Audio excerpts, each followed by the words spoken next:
Hello, friends. Welcome again to Great People Interview Series, Season 2. And with us, we have today Kelly. Welcome, Kelly. Well, thank you. She is, 30 years in the industry, helping entrepreneurs not only start up, but develop their businesses and then grow. Um, she is a specialist when it comes to developing female entrepreneur networks, and she also supports small businesses, especially in tourism. Um, so, Kelly, tell us a little bit about your journey, and then we can move on to trying to understand uh, what your business is today. Yeah, certainly. Well, I think it was whenever right back at school and GCSEs, I really just took a love of business. I love marketing and finance, and I actually specialised in accountancy then and business finance. But I wasn't quite sure what career I wanted. So I was actually fortunate that I got the opportunity to go on a placement to San Diego in California, and I worked for a venture capitalist. And particularly now with the A-level results and things coming out, I think it's really hard, and I think it's more so hard now to get into to a job and to know what you want to do. Yeah. And I actually just fell into my job by accident, because when I came back from California, I had that different thing in my CV. So I was getting lots of interviews, and I went for 2 interviews, and one of them was in Craigavon Enterprise, and it was a business development executive. So a new graduate, I thought, well, that sounds great. I'll try that. Didn't realise that it would be quite a lot of travel, about an hour drive there, an hour drive back. That's not much to you, maybe in the UK mainland, but in Northern Ireland, we would tend to do Yeah, it in well, an a small hour city. is just around the corner. Yeah. And So I started there, and I always think back to just fresh out of university, teaching people to set up a business and thinking, oh my goodness, do I really have the skills, experience to teach these people? But what I realized was I had all the academic knowledge. I hadn't got the practical experience at that stage, but I had a good way of projecting that across. And I even spoke to one of my first trainees recently. He set up Property Pal. And I trained him whenever I was fairly new. And I said to him, oh my goodness, I was really terrified training you back those years. But I didn't give that impression. I did give the impression then as a young, confident person who knew what I was talking about. Then my manager left in 2001, and everybody was saying, oh, you should apply for his job. And again, I don't know, for people, you sort of think your timeline, well, I want to be a manager by the time I'm 30 or 35.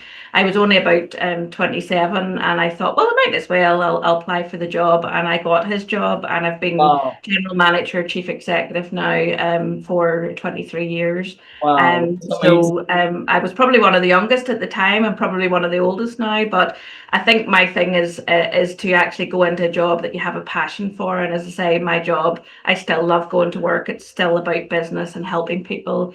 And I will be, I'm thankfully I have more behind me now than ahead. I'm looking to retire in another 10, 12 years time. And I still will be in the same organisation and job because I love it so much. Wow, that's amazing. Well, if you love that job so much, then we would like to know more about the work that you do, and of course, your business, what it does. Yeah, so in Northern Ireland, there's about 27 local enterprise agencies. So there's one in nearly most of the towns, and there's about 6 in Belfast. So our local enterprise agency is based in Carrickfergus. So it's a short drive from Belfast. I love the story because we were actually set up in 1981 when there was mass job losses. There was something like 6,000 jobs lost locally in Carrickfergus, with a lot of closure of the big manufacturers of that era. And actually, in our initial board, they looked at areas in England where maybe through mining and things had similar problems, and it was this local enterprise model. And really, it's all about job creation. So we're a company limited by guarantee. We're a registered charity, and our remit is really to help an entrepreneur at every stage of their journey. So it's that initial idea through to developing the viability for it. We have things like the Go Succeed program, where we can help you to look at a business plan, and then the growth of that as well. So I've been based in Carrickfergus now 27 years this year. And over that time, it's been amazing to see the development. So I really love that we're actually, the small business sector is an important bit of our local economy and our wider economy. And it's just lovely to give them the motivation and so forth. We also have a lot of workspace here, because one of the biggest things for a business starting up is to get your costs under control. So we have what we call a flexible approach to leasing. So rather than you being tied up to a 10-year lease, you just have a month's notice. So if it doesn't work out, you just need to give us a month's notice. But it's Wow. also that support to business services. So over the years, I mean, in 27 years, I've seen Brexit, I've seen COVID, I've seen the challenges. And what I actually always offer is that listening ear, that people actually come to us and say, I'm really having problems. I need some, a short-term loan for working capital, or I need some advice. And I love that we provide that access to services. We've been 100% occupied for quite a long time, which again, in the midst of COVID and everything, has been amazing. And we're now looking at some other new forms of space that we can offer a small business to grow and develop. So I'm quite excited about that. So really, it's just support to help them start up, grow, and flourish. Really, that's the thrust of it. Amazing. So now you have this ecosystem that you're building and helping the startups, and I think space is definitely one of the key areas where they get stuck, right? And you're solving that. What are the other challenges that are there, and you're trying to help these Yeah. startups? Well, there's a lot of challenges, but for me, I'm going to specialize my answer in the female entrepreneur, because I do feel that's my passion. I feel that one of the biggest challenges for women in the UK is actually confidence. I'm sure you've heard of the Rose Review, which was carried out a few years ago, and it's only that 1 in every 3 entrepreneurs are women. And if actually that gap could be closed, that would bring another £250 billion to the economy. And I've seen that with all our women, all from walks of life. Even at the minute, I'm dealing with a lot of women who've become retired, and they actually feel, if you're in a job, you've got your identity, you've got your value, but when you leave that, you actually lose that, and the women actually take a step back because they've lost that confidence. And Wow. that's why we have things like Enterprising Women, where it's a female entrepreneurship network for women in Mid and East Antrim, which is our local council area. And what I love about that is that we have an open welcome, that you come for a coffee, you chat with other women, you actually get your confidence from dealing with each other. So number one would be that confidence. No disrespect to the men. I think it's actually been proven culturally that men actually don't have that confidence issue. And maybe it's actually the women are better skilled, but the women actually want to tick every box. They want I'd to like be a to. perfect response, whereas the man maybe doesn't tick all the boxes and Well, actually on a progresses lighter from note, that. men are slightly overconfident. So Yeah, a bit of a portion that when they're lost of that overconfidence, there still remains a bit of a confidence there. So yeah. Yeah. So I mean and that's what we've had a lot of women who have had imposter syndrome. We're really feeling, yes, had a woman recently, I'll give an example, and she was just about to go into business with her husband, and she was having a manager title, and she says, I can't be a manager. And I says, why not? Well, I've been at home with the family and blah blah blah. And I says, well, what was your business? And it turned out she was in an academic career. And I says, who looks after the budget in the house? I do. Well, you're managing. I says you need to yes, put that, you get into that mindset. And I do think it comes from, even I was the eldest sister in my family, and I always had to behave. And, even so, I think it's that culturally that the women seem to be a wee bit hesitant in coming forward and actually hold that back.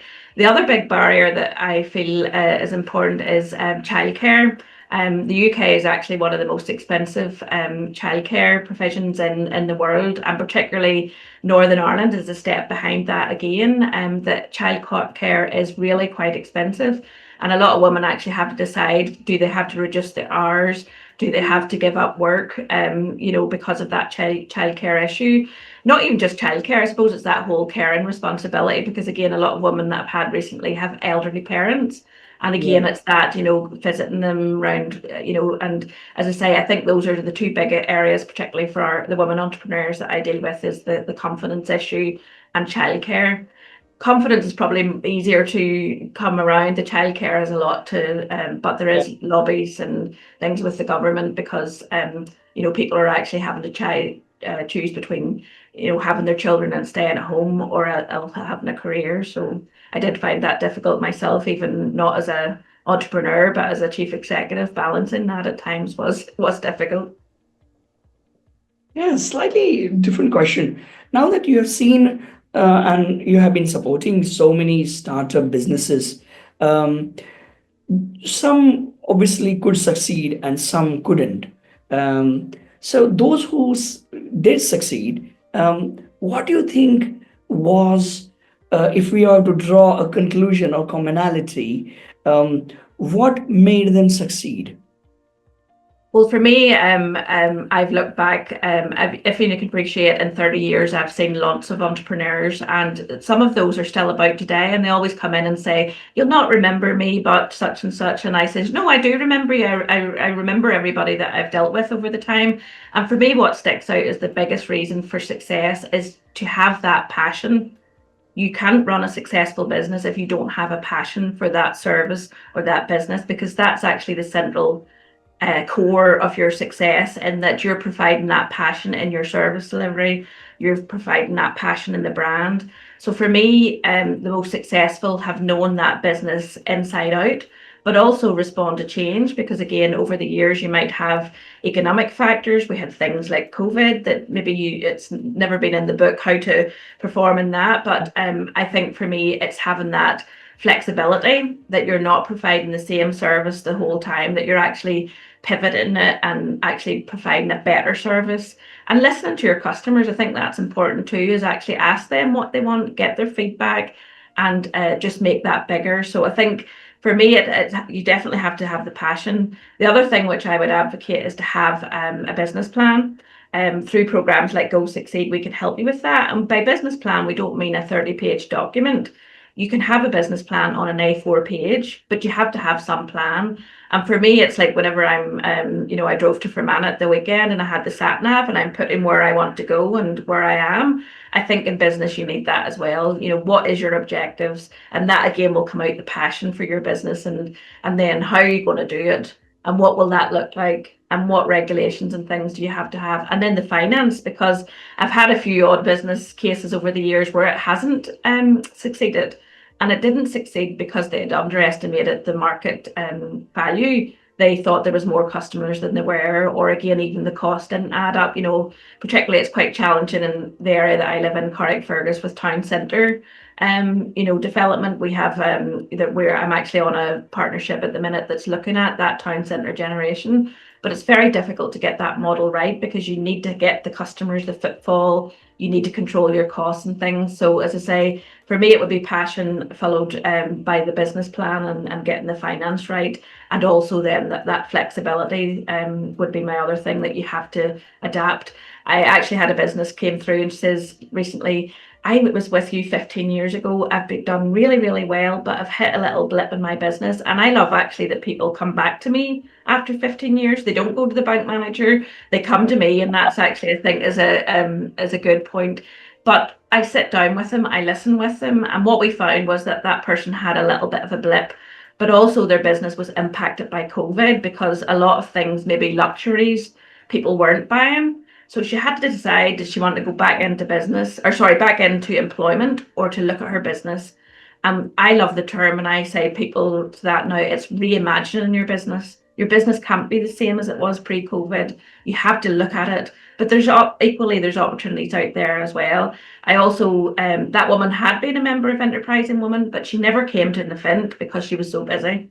So she came this time last year. I signed her up. She came to some events, and that's been the best for her confidence as well, because she's been networking with other women. And I'm actually pleased to say that she actually did a little part-time job just to get the finances back in control. And she's now has reimagined her business and actually went into a completely different customer base. And she is what our number one fan, comes to all our events, and she really highlights that has really helped her to get up and running. So That's amazing. That's amazing. I think you're not only helping businesses, but I think the enterprise is focused on building lives. And because it's not all only about the success, but it's about, you know, um, giving them the right kind of guidance. Even after 15 years, if they're coming back, it's just a certificate that, something amazing is being done here.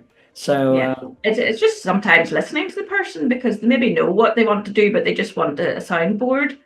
So sometimes I think we're not just enterprise support, we're counselors, we're encouragers, motivators, because people have had difficult lives and difficult issues. And, yeah, my favorite phrase with people is that you can't control the uncontrollables.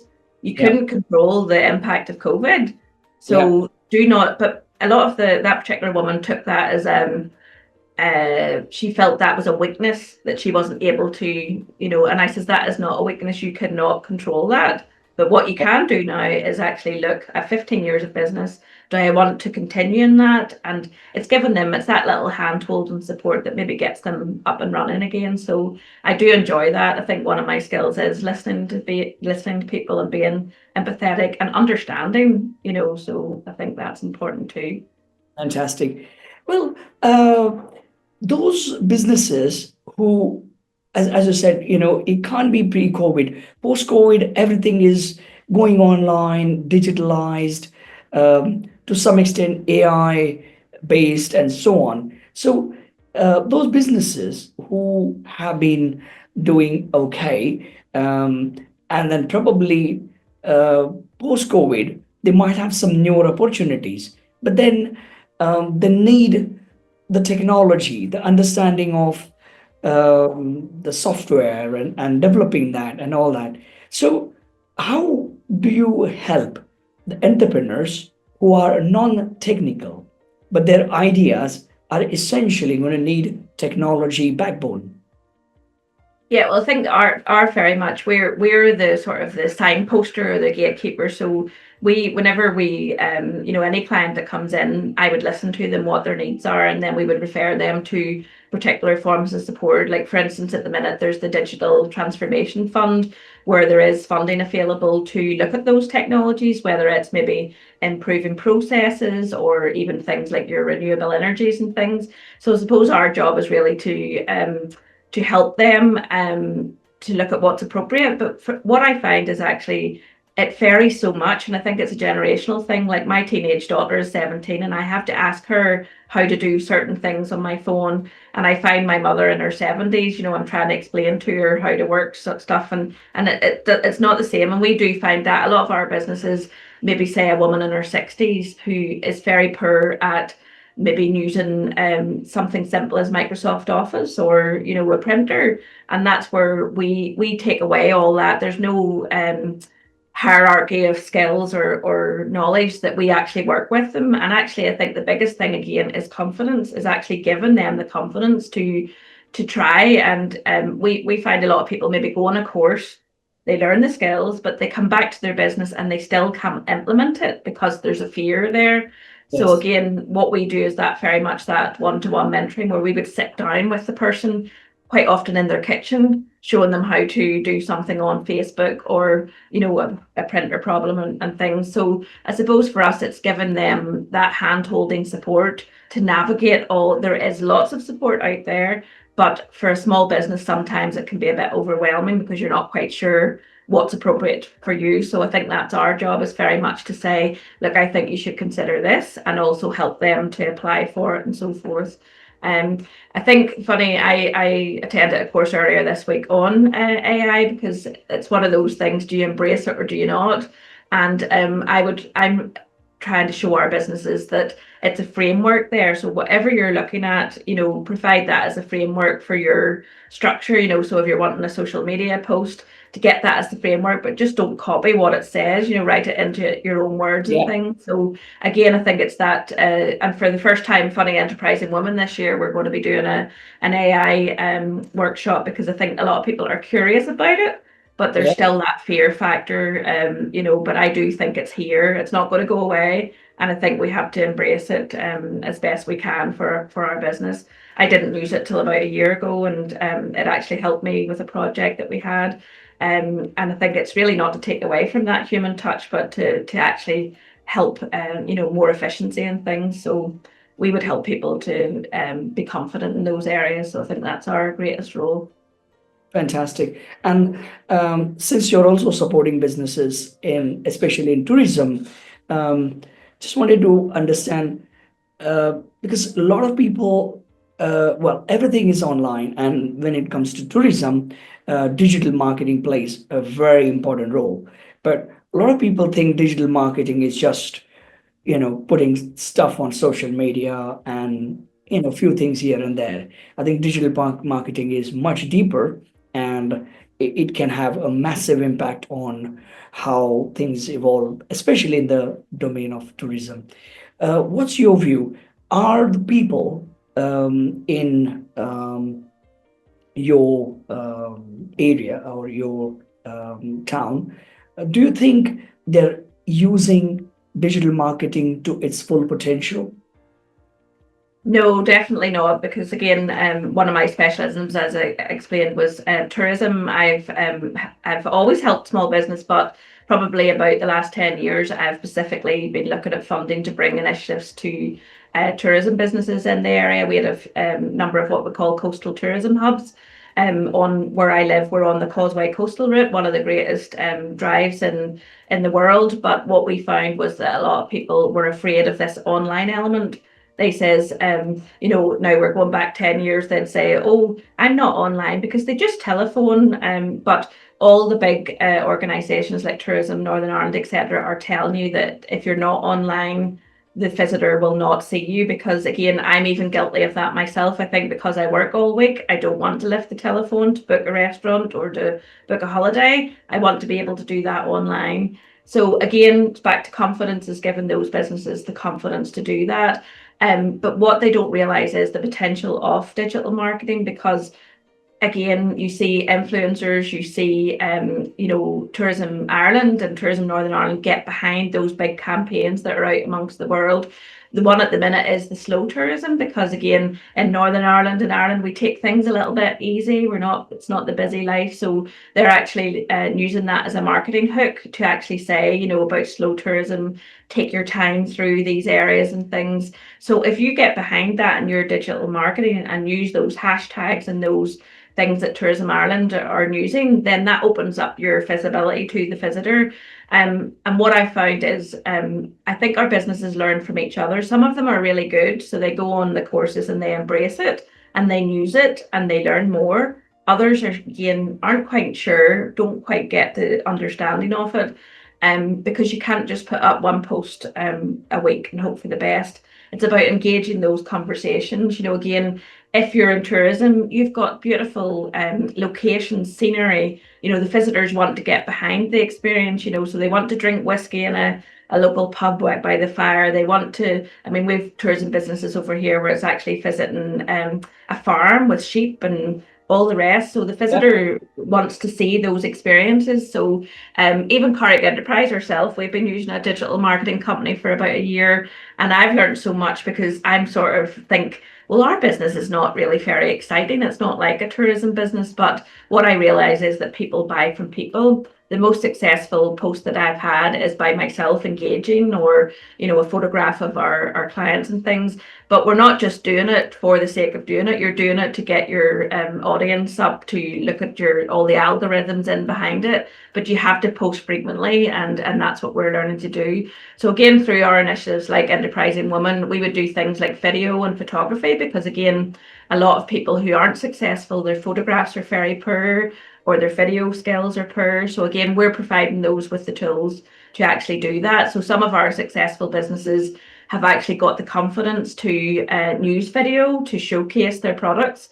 So like, if I give an example of one of our small businesses who does melts, candle melts, so they're showing the whole process from actually making it, packaging it, getting it to the customer, actually being confident to talk on camera, etc. And they share that with the other small businesses as well. So I do think that if you haven't got a digital presence, you're missing a trick. And there was a bit of a debate with some of our small businesses about whether you still needed a website, because I'm sort of thinking everybody goes to Facebook or Instagram if they're wanting to find something out.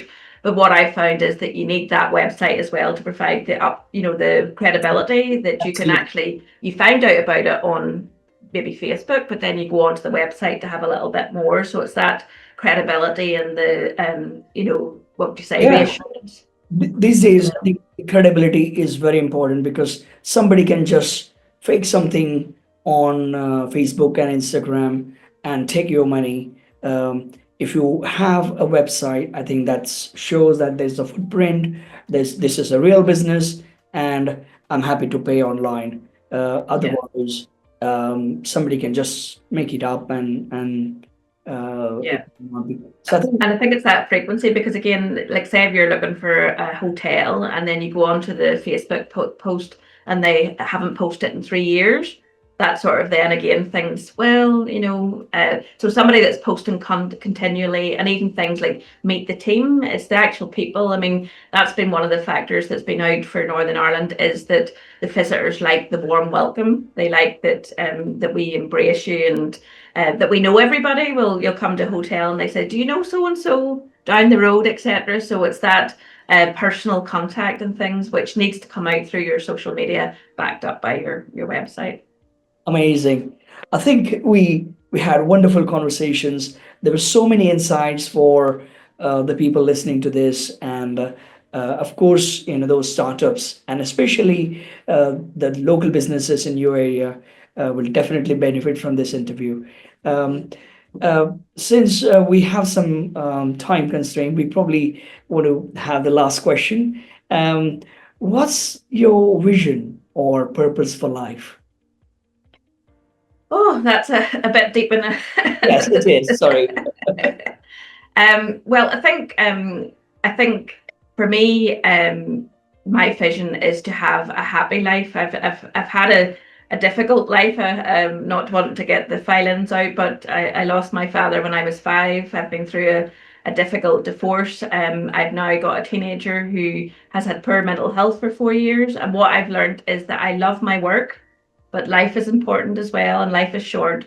So my vision is to have that good work-life balance. My children are now coming 18 and 22, so I've got them through all the difficult stages. I'm at a good stage in my life myself, and I am now. I'm looking to that 10 year because I'm looking forward to retiring, because I've enjoyed my job, but I've worked so hard for 30 plus years that I'm wanting to start to enjoy my life and to but what I want to do is leave a legacy behind. Whenever you've worked somewhere for, at the minute, 27 years and another 10, so nearly 40 years in an organization, when I leave, I want to make sure that the legacy is left behind. So that's why I'm putting things in place at the moment. So we were talking about space earlier on. So one of our newest projects is about, we're putting in, we've got planning permission for 12 pods on site. We've no more space on site, and it's actually quite expensive to build at the minute. So we've got permission to put those on site,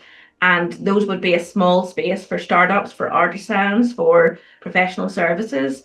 So my legacy is to make sure that we've got all the foundations in place so that Carrickfergus enterprise, who's been running since 1981, is still there many years later. I don't think I'm going to be able to sit at home. So I will be looking. I've actually always said to my clients, I would love to set up my own business. And it's not like a consultant or a manager. I would like to have a lovely coffee shop with a good quality gift shop that I can continue talking and nurturing people who come in and our suppliers and things. I think that would be something that I would like to do. So I've had a fantastic career to date, despite all those early challenges. But I think those early challenges actually made me who I am today. And give me the resilience. I have a fabulous mum who was a widow at 27, but was the one that pushed us out. And she actually only retired about 2 years ago, age 72. So there's a wee bit of time for me ahead. But I think my vision is to have that perfect work-life balance, but to actually instill confidence and nurturing to my own children so that they can actually have a good career. My son's just about to start an engineering apprenticeship, and my daughter, who had the mental health issues, has actually become self-employed, because age 17, that's the only option available to her if you cannot continue in school. So she's actually a self-employed marketing assistant, age 17.